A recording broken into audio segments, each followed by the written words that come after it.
Lahan marginal. Menurut ahli Striger tahun 2005, lahan marginal dapat diartikan sebagai lahan yang memiliki mutu dan kualitas rendah karena memiliki beberapa faktor pembatas jika digunakan untuk keperluan tertentu. Selanjutnya, suatu lahan dapat dikatakan marginal apabila unsur hara yang terkandung di dalamnya sangat sedikit. Tentunya hal ini dapat dibuktikan melalui penelitian dengan menggunakan alat bantu seperti pH meter dan EC meter. Lahan marginal dibagi menjadi dua, yaitu lahan marginal kering dan basah. Pada penelitian kali ini kami terfokus pada lahan marginal yang basah. Berikut ciri-cirinya yang akan disampaikan oleh teman saya. Ya, lahan marginal rawa yaitu salah satu dari bagian dari lahan marginal basah.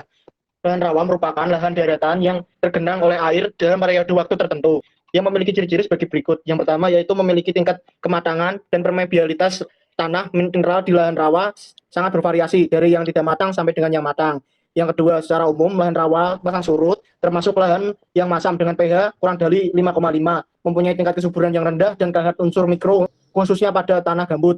Menurut tipologinya, lahan pasang surut juga dikelompokkan berdasarkan jangkauan air pasang yang dikenal dengan tipe luapan air, yaitu tipe luapan air A, B, C, dan D. Berikut merupakan contoh dari budidaya lahan marginal rawa yang ada di Indonesia. Tanah di sini, lahan di sini adalah sangat potensial sekali sebenarnya. Cuma satu, mungkin irigasinya kurang lancar, sumber daya airnya kurang bagus. Kalau musim kemarau panjang kering, kalau musim penghujan tergenang, memang sudah tradisinya di pertanian rawa. Yaitu kendala-kendala bagi petani, sangat berpengaruh.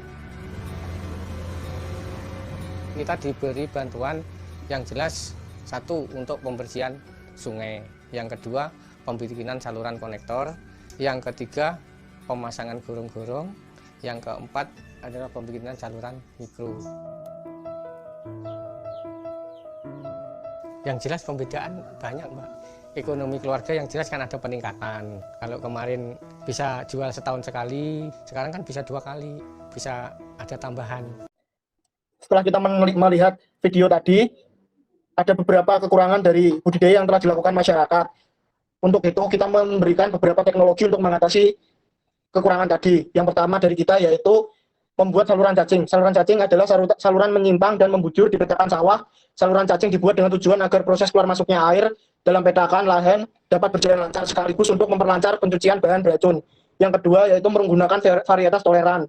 Untuk tanaman padi telah berkembang padi lahan rawa atau inpara dengan berbagai macam rasa atau tekstur, daya toleransi keracunan ALFE, kemasaman dan rendaman, dan potensi hasil. Contoh varietas padi yang toleran untuk lahan rawa antara lain yaitu varietas Inpara 1, Inpara 2, Inpara 3, Inpara 4, dan Inpara 5. Selain padi, kedelai juga memiliki varietas unggul. Kedelai adaptif pada lahan pasang surut dan lahan sawah, yaitu contohnya lawit dan manyapa. Untuk teknologi yang selanjutnya akan dijelaskan oleh teman saya yang bernama Adit. Terima kasih Mas Wal. Selanjutnya yaitu ketiga atau teknologi yang dapat diterapkan yaitu sistem surjan. Pola tanam surjan dipilih karena pada pola tersebut memiliki manfaat yang sangat tepat apabila digunakan pada lahan rawa pasang surut. Di antara manfaat tersebut adalah dapat menjaga tanah agar tidak masam. Pola tanam ini juga dapat mengurangi keracunan pada tanaman akibat gegangan. Yang keempat, membuat guludan. Guludan dibuat secara bertahap dan tanahnya diambil dari lapisan atas untuk menghindari oksidasi pirit. Setiap hektar lahan dapat dibuat 6-10 guludan dan 5-9 tapukan. Tapukan ditanami padi sawah, sedangkan guludan ditanami palawija seperti sayuran dan tanaman buah. Yang teknologi kelima, pemberian bahan ameliorasi. Pemberian bahan ameliorasi seperti pupuk organik, tanah mineral, zeolit, dolomit, tikus atau Eleocharis dulcis dapat meningkatkan pH tanah dan basa-basa tanah. Sebelum melakukan penanaman, menurut pada umumnya memiliki keragaman tanah yang tinggi dengan tingkat kesuburan tanah umumnya rendah dan pH 4, 5, maka diperlukan pemberian bahan ameliorasi dan pemupukan untuk meningkatkan hasil tanamannya. Selanjutnya akan dijelaskan oleh teman saya yaitu Hilman Catur. Terima kasih Mas Adit. Untuk selanjutnya adalah rancangan food estate berbasis lahan pasang surut atau rawa. Akhir-akhir ini pemerintah sedang gencar-gencarnya membangun food estate, sistem pengembangan pertanian yang terintegrasi dari hulu sampai hilir. Petani tidak lagi bekerja sendiri, tetapi ada korporasi yang menangani penjadwalan dari mulai produksi, mengolah, sampai ke pemasaran hasil produk pertanian di kawasan tersebut. Salah satu contohnya adalah food estate berbasis lahan pasang surut atau rawa. Adapun tanaman yang ditanam di lahan pasang surut atau rawa adalah tomat, cabai, kacang panjang, pare, dan lain-lain. Adapun tanaman buah-buahnya adalah semangka dan melon. Tetapi di Indonesia ini lebih difokuskan untuk budidaya tanaman pangan seperti padi yang sudah dijelaskan di atas. Selain tanaman padi pada bagian sawah atau tumbukan dengan sistem surjan, tanaman palawija seperti jagung, kedelai, kacang tanah, kacang hijau, dan umbi-umbian bisa dikembangkan pada bagian surjan. Pada lahan dengan tipe luapan C dan D dengan penataan lahan sistem tegalan, tanaman palawija dapat dikembangkan khususnya pada pertanian musim kemarau.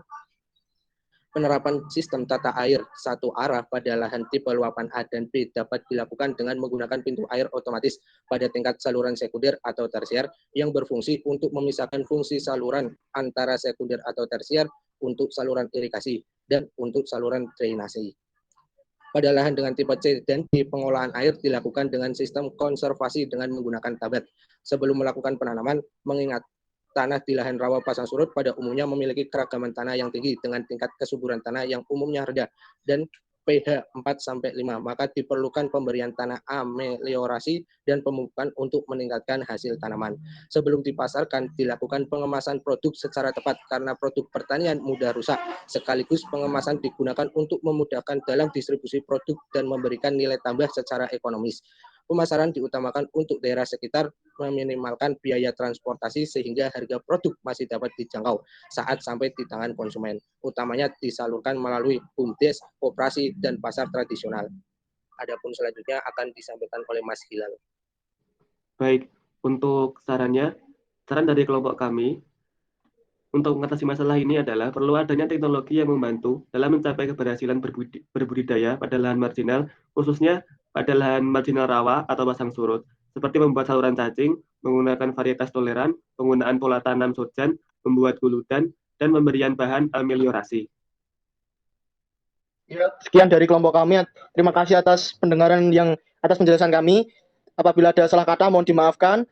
Wassalamualaikum warahmatullahi wabarakatuh.